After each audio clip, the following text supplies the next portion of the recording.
যেমন খুশি আমি তেমন চলতে পারি, আমার শরীর আমার মতো চলতে পারি। একদল বেরোইছে না ভাই এরকম কথাবার্তা বলালো, হ্যাঁ আমার বিড়ি আমি খাইতে পারি, কোথায় খাবো আর কোথায় না খাবো তুমি বলার কে, তাই না প্রিয় ভাইরা?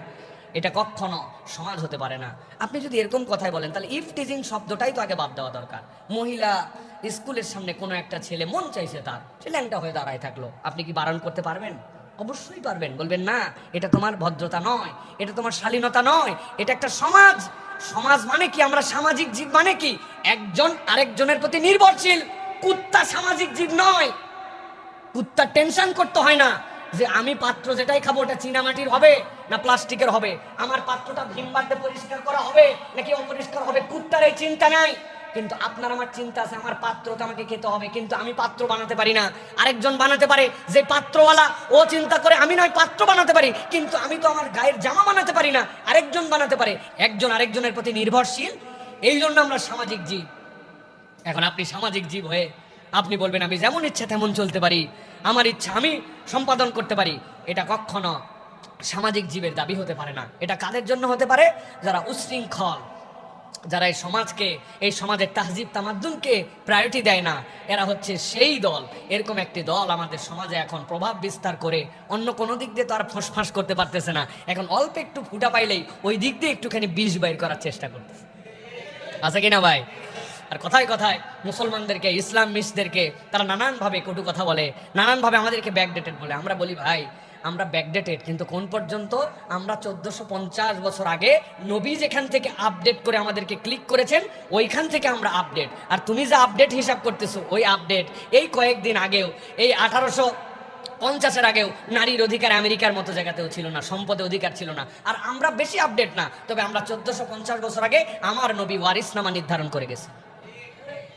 তোমার ভ্রূণ হত্যা অমুক হত্যার ক্ষেত্রে তুমি কেবল বলতেছো, আর আমার আল্লাহ নারীদের ইজ্জত দিয়ে 1450 বছর আগে ওইটাকে হারাম করে দিয়ে গেছেন। আমার আল্লাহ, তুমি কেবল বলতেছো ইফটিজিং এর কথা, আমার আল্লাহ 1450 বছর আগে বলেছেন পুরুষ তোমার চোখকে নামাও। অতএব আপডেটেড শিক্ষা আমাদেরকে দিতে এসো না। তোমরা যদি আপডেট হতে চাও তাহলে ইসলামকে অনুসরণ করো, ইসলামের বাহিরে কোনো আপডেট কিচ্ছু পৃথিবীতে নাই, ঠিক না? তুমি বিড়ি খাবে রাস্তার মধ্যে খাও, কিন্তু তুমি এটা খাওয়ার পরে এটাকে গুরুত্ব দিবে না, সমাজকে এটাকে তুমি দায়িত্বের মধ্যে আনবে না, এটা কখনো হতে পারে না প্রিয় ভাইরা। এই জন্য আমাদের এই ব্যালেন্স করতে হবে। এটার নাম লজ্জা। যার মধ্যে লজ্জা নাই তার মধ্যে কিছু নাই, যার মধ্যে লজ্জা আছে তার মধ্যে সব আছে প্রিয় ভাইরা। আমরা এই যে আল্লাহর হুকুম হাকাম পালন করি, এই ক্ষেত্রে আমাদের লজ্জা লাগবে। যে আল্লাহ আমাকে খাওয়ান, যে আল্লাহ আমাকে দেখেন, আমি তার সামনে কেমনে অন্যায় করি, আপনার এই লজ্জা কিন্তু আপনাকে ইমানের দিকে নিয়ে যাবে। অতএব লাজুকতা মানুষের জীবনে অন্যতম নিয়ামত। লজ্জাহীন হয়ে গেলে সমাজ পশুর কাতারে নেমে যাবে। আমরা ইতিমধ্যেই দেখতেছি সমাজ পশুর জায়গায় চলে গেছে, ঠিক কিনা ভাই? আরে আমরা বিয়ে শাদী করার পরে বোরখালি বউ হাত ধরে অন্য জায়গায় গেলে ভিতরে অস্বস্তি হয় 5 জনের সামনে, আর কতকগুলো আছে কি আর বিয়ে শাদী কিসের কি, তারপরেও হাত ধরা তো দূরের কথা, যা ইচ্ছা তাই ধরে ফেলতেছে। তাহলে কুকুর আর তার মধ্যে পার্থক্য কোথায়?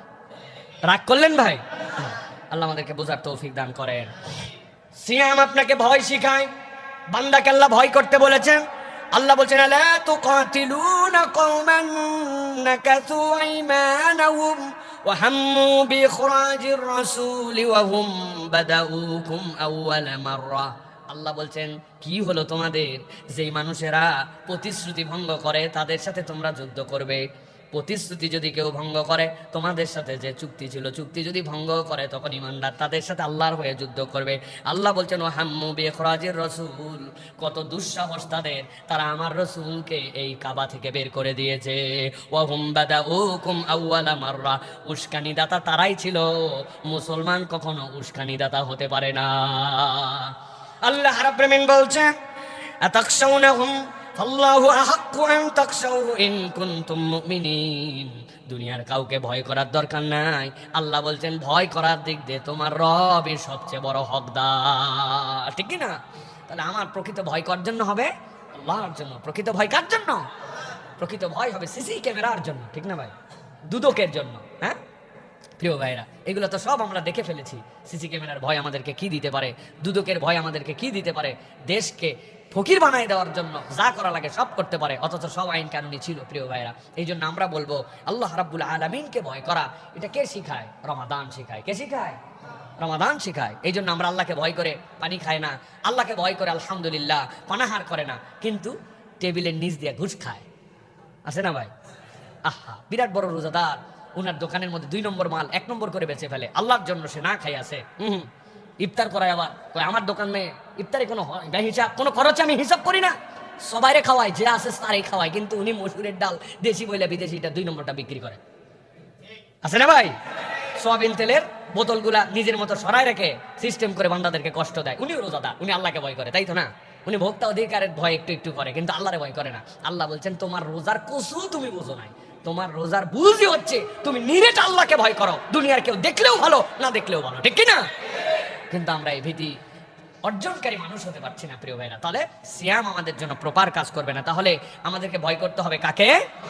এটাকে মুখে মুখে, এটা অন্তর থেকে ফিল করতে হবে যে আমি যে আল্লাহর ভয় খাই না, পানাহার করি না, চোখের গুনাহ করি না, আমি এই অপরাধ থেকে বেঁচে থাকার চেষ্টা করি, ওই রব তো আমাকে সবসময় দেখে রে ভাই। তাহলে আমি কেমনে ওই রবকে ফাঁকি দেওয়ার জন্য চিন্তা করলাম? কেমনে আমি চিন্তা করলাম পার্সোনাল ঘরের মধ্যে আমি মোবাইলে গুনাহ করতে পারি, এটা কেউ দেখলো না, বাথরুমে গুনাহ করতে পারি, কেউ দেখলো না, দুনিয়ার মানুষ বাইরে জানলো না, আমি ভিতরে একরকম রূপ নিয়ে চলাফেরা করতেছি, বাইরে হুজুর, ভেতরে শয়তান। আছে না ভাই? আছে, প্রচুর আছে। কি আমরা আবার আছে কি জিনিস? আছে বললেই তো মজা। এই আছে বাদ দিচ্ছি আমি, আমরা আছে বাদ। জীবনের প্রত্যেকটা পর্যায়ে ন্যায়নিষ্ঠ হওয়া গুরুত্বপূর্ণ। আমি মনে করছি ন্যায়নিষ্ঠতার দায়িত্ব কেবল বোধহয় ওই যে জজ সাহেবের, তাই না? জজ সাহেবের না, প্রত্যেকের জীবনে ন্যায়নিষ্ঠতা আছে প্রিয় ভাইয়েরা। আপনি ভেজা পা, আপনার অজু করছেন, করে আপনি পরে মসজিদে আসছেন, আপনার স্যান্ডেলটা একটু পেছনে খুলছেন, খুলে আপনার ভেজা পা দিয়ে আরো 4 জনের স্যান্ডেল মারায়া, 4 জনের স্যান্ডেল চাপায়া চিন্তা করছেন কার স্যান্ডেল কি হয়েছে, আমি একে দেখছে তাই। আপনি ন্যায়নিষ্ঠ হতে পারেন নাই মানুষ হিসেবে এখনো। ছোট্ট পয়েন্ট, কিন্তু মাথার মধ্যে ঢুকাই রাখেন, আপনি ন্যায়নিষ্ঠ হতে পারেন না। আপনি অপরকে কষ্ট দিচ্ছেন, আপনি যাওয়ার পরে স্যান্ডেলটা হাতে নিয়ে উপর থেকে ফালাই দিয়েছেন, ঠাস করে পড়ছে, ভিতরে একজন নামাজ পড়তেছিল, তার কষ্ট হয়েছে। আপনি এখনো ন্যায়নিষ্ঠ হতে পারেন নাই। আপনি কষ্ট দিচ্ছেন, আপনার বাড়ি 3 তলায়, আরেকজন 4 তলায়, আপনার চেয়ারটা আপনি আপনার ফ্লোর টাকা দিয়ে কিনছি, 1,25,00,000 টাকা দাম, 57,000 টাকা স্কোয়ার ফিট। আমি আমার প্লেটে কি করবো না করবো তোর কাছে হিসাব নেওয়া লাগবে। দরজা লাগা দম করে দরজা লাগাই দিছে, রাত্রে 12টার সময় মশলা মারতেছে খ্যার করে পুরা। আমার বাড়িতে আমি আই ক্যান ডু এনিথিং। আপনি ভাবতেছেন জি না, আপনি এখনো ন্যায়নিষ্ঠ হতে পারেন না। ইসলাম ধর্মটা হচ্ছে একটা এটিকেটের, ইসলাম ধর্মটা হচ্ছে একটা ম্যানারের। আপনার সাথে ঝগড়া করতে আসছিল, তারপরে আপনি বলছেন আমি রোজাদার, ঝগড়া করবো না তোমার সাথে। আল্লাহ বলছেন তোমাকে যে আল্লাহ এই ট্রেনিং দিল, সেই বান্দা তুমি ন্যায়নিষ্ঠ হতে পারো নাই, অপরকে কষ্ট দাও, অপরকে তুমি আরাম দাও না, অপরের হিসাব তুমি করো না। আল্লাহর কাছে আপনাকে হিসাব দেওয়া লাগবে। আপনি ফুলের গাছ একটা নিয়ে চলে আসছেন আপনার বারান্দায়, কে আপনারে আনতে বলছিল ফুলের গাছ? আপনি মনে করছেন এটা আমি পাবো, ও তো অর্থ সূত্র ছিল মাটিতে থাকবে, কিন্তু আপনি উঠাই নিয়ে আসছেন, পানি দেন না, পানি না দিয়ে আপনি মেরে ফেলছেন আপনার গাছটাকে। হ্যাঁ, মিস্টেকলি হতে পারে, কিন্তু ইন্টেনশনালি ওটার কোনো গুরুত্ব নাই। আপনি ন্যায়নিষ্ঠ বান্দা হতে পারেন নাই, আপনি ন্যায়নিষ্ঠ এখনো হতে পারেন নাই। আপনার বাচ্চা আপনার বাড়িতে একজন কাজ করে, আপনি আপনার কষ্ট বোঝেন, আপনি টাকা দিয়ে তারে খাটায়, টাকা দিয়েই কেবল খাটান না, সেও একজন মানুষ। আপনি তার জন্য কতটুকু দয়ার হৃদয়ের মধ্যে লালন করেন। আমি মাঝে মাঝে বলি, আপনার বাচ্চাকে প্রত্যেকদিন দুধের স্বর উপরে হাড়ির থেকে তুলে আপনার বাসার কাজের মানুষটা উঠায় দেয়, কিন্তু ওরা জীবনে কোনোদিন আপনার মন চাইলো না যে তারে দেয়। আপনার রান প্রত্যেকদিন আপনার বাচ্চা খায়, আপনার কাজের মানুষের ভাগে কোনোদিন একদিন আপনার রান গেল না। সবাই এরকম নয়, কিন্তু এগুলো আমাদের মাথার মধ্যে মনে রাখতে হবে। ওরে সারা জীবন মাটিতে ফেলায় রাখলেন, আর আপনি সারা জীবন খাটে থাকলেন। ফাঁকা খাট আছে আপনার বাড়িতে অন্য ঘরে, তারপরেও সে কোনোদিন উপরে উঠে শুইতে পারলো না। আপনি ন্যায়নিষ্ঠ হতে পারেন নাই। সাহাবীরা বলতেছেন, নবী বলছিলেন তুমি যা পড়ো তাকে তাই পড়াও, তুমি যা খাও তাকে তাই খাওয়াও। আব্দুল্লাহ ইবনে মাসউদের খাদেমকে দেখে অপররা ঘাবড়ায় গেছে, আরে কোনটা মালিক আর কোনটা গোলাম। বলে তুমি এরকম বলে, আমার নবী ওই দিন বলার পরের থেকে বাবা আমার থেকে ভালো ওরে দেই, কারণ আমি ফাঁসে যেতে পারি, আল্লাহ আমার হিসাব আমাকে নাও নিতে পারেন, কিন্তু ওর জন্য যদি আমারে ধরেন সুবহানাল্লাহ। ওটা ছিল সাহাবীওয়ালা চরিত্র, ন্যায়নিষ্ঠ মানুষ ছিলেন তারা। আর আমরা এখন ন্যায়ের আশপাশে নাই, আমরা কেমনে কত অন্যায় করতে পারবো আমরা সেইটার মধ্যে আছি প্রিয় ভাইরা। রাস্তার মধ্যে বের করে পাইপটা রেখে দিচ্ছে, সরকারি জায়গা, পানি পড়ুক, রাস্তা ক্ষতি হোক, যা হোক, লোক যাক না যাক, এটা আমার কোনো ব্যাপার কিনা। আমি থাকি 10 তলায়, আমি কানটা খুসায়া ফালাই দিলাম, কটন বাট চলে গেল নিচে। আমি মনে করলাম আমি চিপসটা খাইয়া ফালাই দিলাম রাস্তার মধ্যে, খোসাটা ফালাই। আপনি ন্যায়নিষ্ঠ এখনো হতে পারেন নাই। আপনি হিসাব এবং বিবেচনা করেন, প্রত্যেকটা জায়গায় আমাদের ইহতিসাব করার জায়গা আছে। আমরা যদি হিসাব করে না চলি, তাহলে এইটা আমাদের জন্য কোনো ফায়দা দিবে না। আল্লাহ এই জন্য বলছেন যে তোমাদের মধ্যে সিয়াম পালন করে ইমানের সাথে সোয়াবের আশায়। সোয়াবের আশা কখন মানুষ করে? যখন হিসাব করে সে চলে, কোনটা করলে সোয়াব, কোনটা করলে গুনাহ। এই বিবেচনা করে চললে আল্লাহ অতীতের গুনাহ মাফ করে দেয়।